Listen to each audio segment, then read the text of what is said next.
अध्यक्ष जी, मैं कहना चाहता हूं, जो ये नारा देते हैं तो क्यों अस्थायी राजधानी उत्तराखंड को नहीं दी?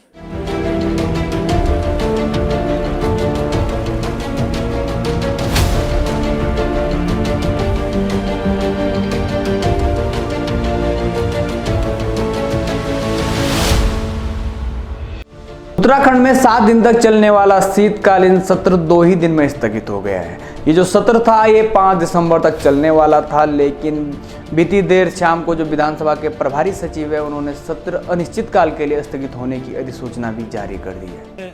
अध्यक्ष जी, मैं आपके अनुज्ञा से प्रस्ताव करता हूं कि इस सदन की कार्रवाई अनिश्चितकाल के लिए स्थगित कर दी जाए। प्रश्न यह है कि इस सदन की कार्रवाई अनिश्चितकालीन के लिए स्थगित कर दी जाए।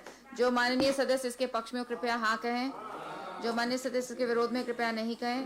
हाँ की संख्या अधिक है, अतः यह प्रस्ताव सर्वसम्मति से स्वीकृत हुआ। अब हम राष्ट्रगान के लिए खड़े होंगे।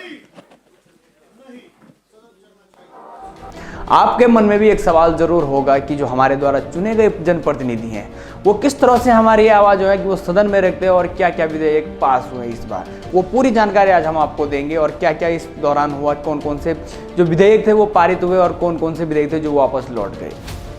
संसदीय कार्य मंत्री प्रेमचंद अग्रवाल ने एक एक विधेयकों को पारित करने का प्रस्ताव रखा, जिन्हें सदन में पारित कर दिया गया।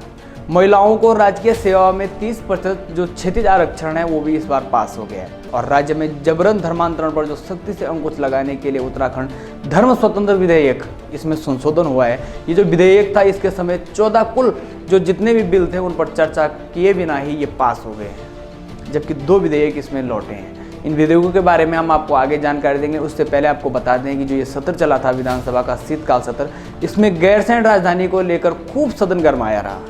विपक्ष ने अवमानना का नोटिस देकर सरकार को घेरने की कोशिश की। आरोप लगाया कि सरकार गैरसैंण को ग्रीष्मकालीन राजधानी घोषित कर भूल गई है। विपक्ष ने कहा कि सरकार को गैरसैंण को अस्थायी राजधानी घोषित करना चाहिए। सत्र आहूत नहीं कर सकते हैं, ग्रीष्मकाल में वहां राजधानी एक दिन भी संचालित नहीं होती है। तो अध्यक्षा जी, मैं इसलिए इस बात को कह रहा हूं कि फिर उसके बाद अवमानना इसलिए बनती है, फिर उसके बाद 4/3/2021 को फिर सरकार सदन में कहती है, मान्य और आज संयोग है मुख्यमंत्री जी तत्कालीन थे कि पिछले वर्ष इसी दिन उत्तराखंड की ग्रीष्मकालीन राजधानी के रूप में भराड़ीसैंण गैरसैंण की घोषणा स्थापना हुई थी। और आज एक और संयोग है कि आज राष्ट्रीय सुरक्षा दिवस भी है। आपको 1 साल बाद फिर ग्रीष्मकालीन राजधानी की याद आई, उससे पहले नहीं आई। तो माननीय अध्यक्षा जी, ये बहुत गंभीर विषय है कि भराड़ीसैंण को ग्रीष्मकालीन राजधानी घोषित करने के बाद सरकार एक दिन भी वहां पर से सरकार संचालित नहीं करती है, तो इससे गंभीर विषय दूसरा हो नहीं सकता। विधानसभा सत्र के दौरान जो खानपुर के निर्दलीय विधायक है उमेश कुमार, उन्होंने जो राज्य आंदोलनकारी है उनकी मांग को सदन में रखा और जो राज्य आंदोलनकारियों को 10% क्षैतिज आरक्षण है उसकी उन्होंने मांग की। उत्तराखंड राज्य के आंदोलनकारियों के 10% क्षैतिज आरक्षण बिल 2015 जो कि राजभवन के पिछले 7 सालों से लंबित है, उक्त बिल को राजभवन द्वारा पुनः उत्तराखंड सरकार को कार्रवाई हेतु वापस प्रेषित किया जा चुका है। परंतु सरकार द्वारा राज्य आंदोलनकारियों के क्षैतिज आरक्षण विधेयक में अभी तक कोई चर्चा नहीं होने से राज्य आंदोलनकारियों में काफी निराशा व्याप्त है, जिससे सरकार और उत्तराखंड राज्य आंदोलनकारियों के बीच संवादहीनता की स्थिति बनी हुई है, जो कि उत्तराखंड राज्य आंदोलनकारियों की नाराजगी की मुख्य वजह भी है। साथ ही इस विधानसभा सत्र में उत्तराखंड राज्य आंदोलनकारियों को 10% क्षैतिज आरक्षण बिल लाकर कानूनी रूप प्रदान किए जाने का नितांत आवश्यकता है। जनहित में उक्त मांग पर सहानुभूतिपूर्वक विचार किया जाना अति आवश्यक है और मैं चाहता हूं कि आप इस महत्वपूर्ण विषय पर चर्चा कराएं।